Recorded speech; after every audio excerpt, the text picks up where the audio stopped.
बहनों भाइयों,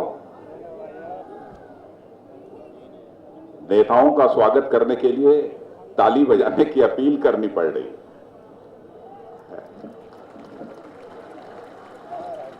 नहीं, मैं समझता हूं कि मंच से यह कभी अपील नहीं की जानी चाहिए। कार्यकर्ता हमारे जागरूक हैं और जो लोग भी इस रैली में भाग लेने के लिए आए हैं, पूरी गंभीरता, पूरी शिद्दत के साथ भाग लेने के लिए आए हैं।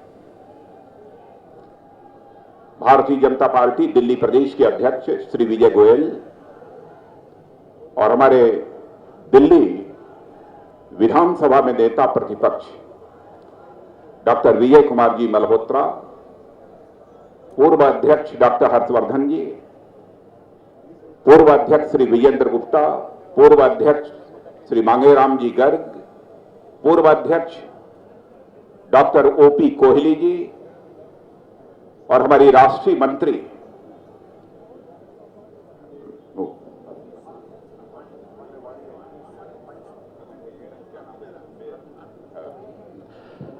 हमारी राष्ट्रीय मंत्री श्रीमती आरती मेहरा, श्रीमती वाणी त्रिपाठी, श्री श्याम जाजू और यहां दिल्ली के प्रभारी, सह प्रभारी श्री आर.के. सिन्हा जी, यहां उपस्थित मेरे सभी सम्मानित बहनों एवं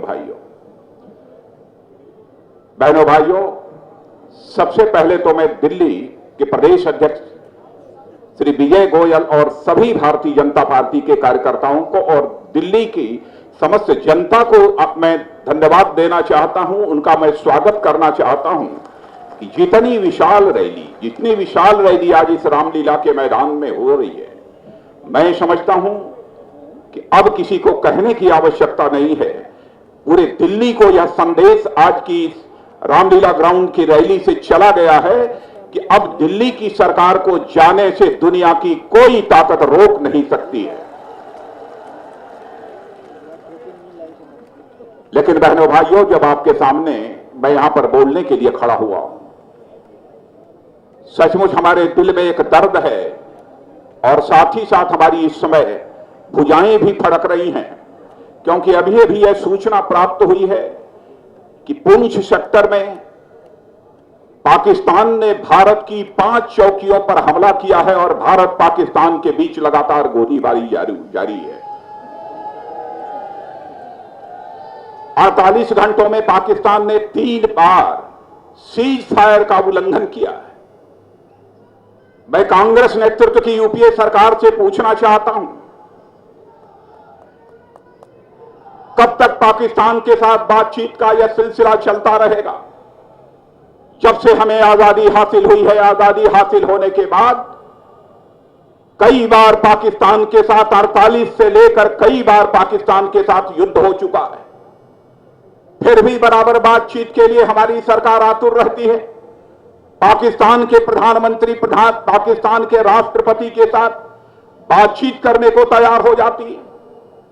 और आज के कुछ महीने पहले हमारे भारत के 2 सेना के नौजवान हेमंत और सुधाकर, जो कि भारत की सीमा पर पेट्रोलिंग कर रहे थे, पाकिस्तान के सेना के जवानों ने आकर एक का सिर धड़ से अलग कर दिया और दूसरे को गोलियों से भूनकर उसकी लाश को लेकर अपने सीमा के अंदर चले गए। उसके बाद ही मैंने कहा था कि प्रधानमंत्री जी, अब वह समय आ गया है कि पाकिस्तान को मुंहतोड़ जवाब दिया जाना चाहिए। और भारत के जो हाई कमिश्नर इस समय पाकिस्तान में हैं, मैं समझता हूं विरोध दर्ज कराने के लिए भारत के हाई कमिश्नर जो पाकिस्तान में हैं, उन्हें तत्काल वापस बुला लेना चाहिए। और साथ ही भारत और पाकिस्तान के बीच जो डिप्लोमेटिक रिलेशंस हैं, जो कूटनीतिक रिश्ते हैं, उसे स्केल डाउन कर देना चाहिए। लेकिन प्रधानमंत्री जी के कानों पर जूं तक नहीं रेंगी।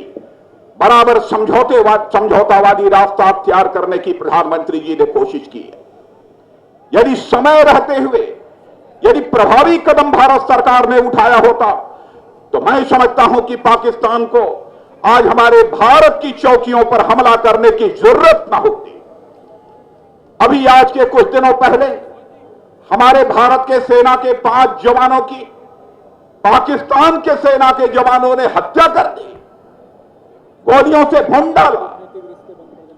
उसके बावजूद हमारे प्रधानमंत्री जी का यह फैसला है कि यूनाइटेड नेशंस में जहां पर कि पाकिस्तान के प्रधानमंत्री नवाज शरीफ आ रहे हैं, उनके साथ हमारे प्रधानमंत्री बातचीत करने के लिए जा रहे हैं।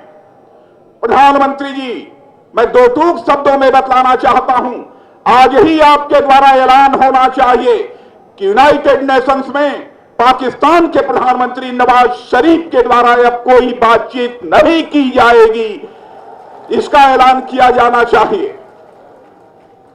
और साथ ही साथ सारे जितने राजनीतिक दल हैं, राजनीतिक दलों को विश्वास में लेकर एक प्रभावी कदम उठाया जाना चाहिए। सारी हदें अब पार हो चुकी हैं। कब तक यह सिलसिला चलता रहेगा? आजादी हासिल हुई लगभग 66 वर्षों का समय गुजर गया है। 66 वर्षों में लगातार हम लोगों ने यही कोशिश की है कि पाकिस्तान हमारा पड़ोसी देश है, पड़ोसी देश के साथ हमारे रिश्ते बेहतर होने चाहिए। जो भी पहल हो सकती है हम लोगों ने अपनी तरफ से पहल करने की कोशिश की है, लेकिन अब सारी हदें पार हो चुकी हैं। इसलिए मैं भारत सरकार से अपील करना चाहता हूं कि प्रधानमंत्री जी घोषणा करें कि पाकिस्तान के साथ कोई बातचीत नहीं होगी जब तक कि पाकिस्तान अपनी इस प्रकार की हरकतों को वह बंद नहीं कर देता। बहनों भाइयों, देश के मान सम्मान स्वाभिमान पर यदि दुनिया की कोई भी ताकत चोट पहुंचाने की कोशिश करती है तो सारा हिंदुस्तान अपने सारे भेदभावों को भुलाकर एकजुट होकर उसका मुकाबला करने के लिए खड़ा हो जाता है। यह हमारे भारत की एक ताकत है। शायद इस ताकत का एहसास सत्ता में बैठे हुए लोगों को नहीं है। और आज हम यहां पर बिजली की दरों को कम करने की मांग कर रहे हैं। आज हम यहां पर इस हिंदुस्तान की गरीबी और बेरोजगारी की चर्चा कर रहे हैं। वहीं पर हमारा यह मानना है कि इन सब सारी समस्याओं का समाधान तो होना ही चाहिए, लेकिन चाहे कोई व्यक्ति हो, चाहे कोई समाज हो अथवा कोई राष्ट्र हो, उसके लिए सबसे बड़ी चीज यदि कोई हुआ करती है तो मान सम्मान और स्वाभिमान की भावना, यह सबसे बड़ी चीज हुआ करती है। मैं जानता हूं गरीब मां की कोख से पैदा हुआ भी कोई नौजवान यदि बड़े से बड़ा राजा और महाराजा आकर उसे कहे तुम गरीब हो, झोपड़ी में रहते हो, तुम्हें एक समय भी खाने के लिए सूखी रोटी नहीं मिलती है, चलो तुम्हारे नाम से मैं अपना राजमहल लिख देता हूं, चलने फिरने के लिए तुमको एयर कंडीशनड गाड़ी मुहैया करा देता हूं, खाने पीने के लिए प्रतिदिन 5 स्टार होटल का बना हुआ भोजन मुहैया करा देता हूं, लेकिन शर्त यह होगी कि प्रातःकाल जब बिस्तर से तुम उठोगे तो दिल्ली के चौराहे पर खड़ा करके तुम्हारी खोपड़ी पर प्रतिदिन 2-4 चाटे लगाए जाएंगे।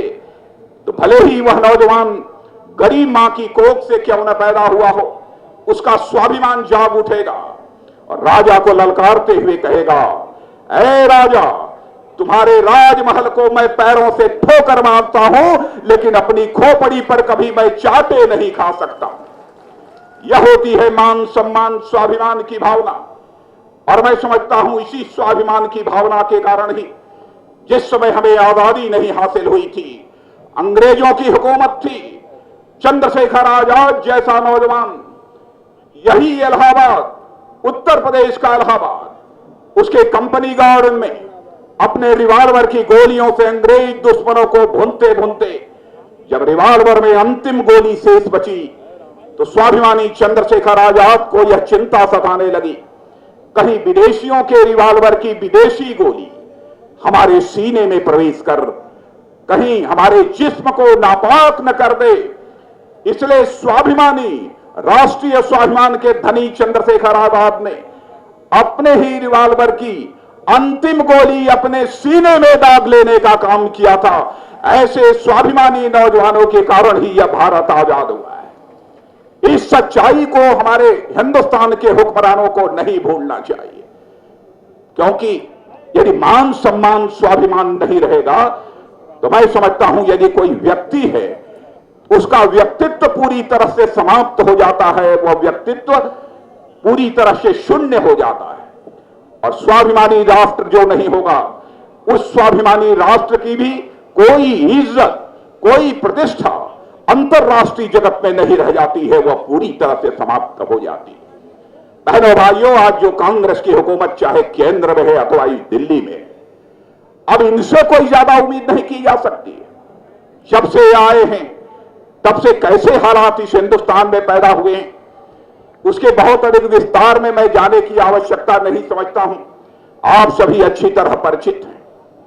लेकिन इतनी बात मैं कह सकता हूं कि आजादी के 66 वर्षों में लगभग 54-55 वर्षों तक अखंड हुकूमत किसी एक राजनीतिक पार्टी ने किया है तो वह कांग्रेस पार्टी ने किया है। मैं कांग्रेस के दोस्तों से पूछना चाहता हूं, कभी भारत को एक धनवान भारत बनाने के लिए, भारत की गरीबी को दूर करने के लिए, भारत की बेरोजगारी को दूर करने के लिए हमारे कांग्रेस के नेताओं को अभी कितना समय चाहिए? दिल्ली में सचमुच विजय गोयल जिस समय भाषण कर रहे थे, मैं तो बिल्कुल अचंभित था। उन्होंने बतलाया कि दिल्ली में 15 वर्षों से लगातार कांग्रेस की हुकूमत होने के बावजूद यहां 1 करोड़ से अधिक ऐसे लोग हैं जिनको बुनियादी सुविधाएं, सड़क की, पानी की, बिजली की और अनऑथराइज्ड कॉलोनीज को रेगुलराइज करने की, यह सब सारी सुविधाएं भी दिल्ली की कांग्रेस की सरकार नहीं मुहैया करा पाई। मैं जानता हूं दुनिया के कई देशों को जिनकी जनसंख्या बामुश्किल 8 करोड़, 10 करोड़ और 12 करोड़ की है, बहनों भाइयों, उन्होंने 15-20 वर्षों के अंदर अपनी इतनी बड़ी ताकत खड़ी कर ली कि आज वह दुनिया के धनवान देशों की कतार में खड़े हैं, दुनिया के विकसित देशों की कतार में खड़े। लेकिन हमारा 120 करोड़ से अधिक की जनसंख्या का भारत कांग्रेस की 53-54 वर्षों की अखंड हुकूमत के बावजूद आज दुनिया के गरीब देशों में गिना जाता है।